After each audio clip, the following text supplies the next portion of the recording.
जानने के लिए मजबूर होना पड़ता है। सबसे पहली बात, जब मैं आस्था का प्रश्न रखता हूं,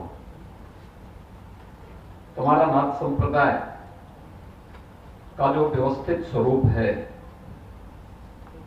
उसके प्रवर्तक महायोगी गोरखनाथ माने जाते हैं,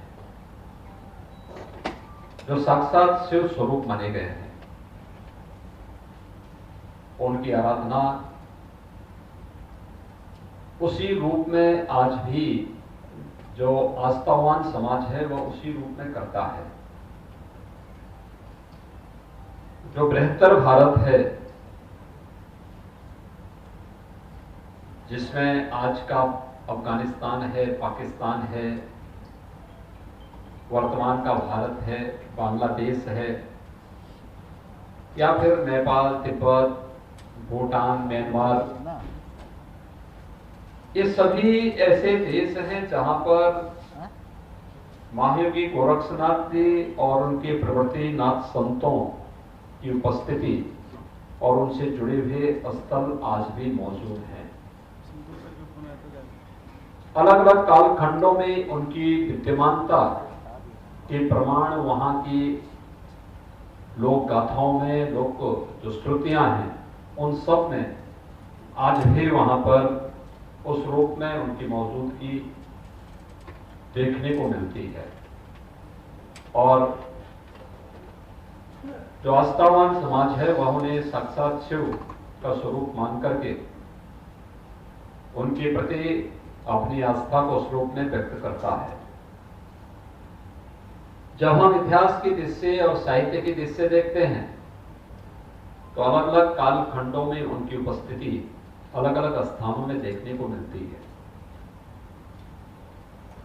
अगर आप नेपाल में जाएंगे तो नेपाल में 3 अलग अलग कालखंडों में महायोगी गोरक्षनाथ जी की विद्यमानता नेपाल में देखने को मिलती है। क्योंकि नेपाल हमसे नजदीक है और मुझे स्वयं भी नेपाल में कई बार जाने का अवसर प्राप्त हुआ है। अगर आप काठमांडू में जाएंगे तो काठमांडू में मृगस्थली है।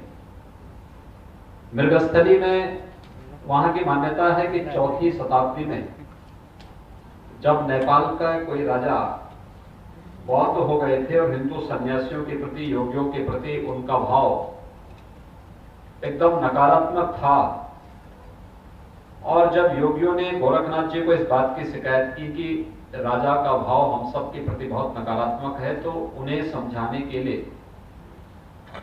स्वयं महायोगी गोरखनाथ जी मृगस्थली जाते हैं, काठमांडू जाते हैं। वहां पर राजा के द्वारा उनकी उपेक्षा और अनादर का भाव देखने के कारण उन्होंने मृगस्थली में मेघमालाओं को बांध करके साधना प्रारंभ की, और कहते हैं कि 12 वर्षों तक नेपाल में अकाल पड़ा।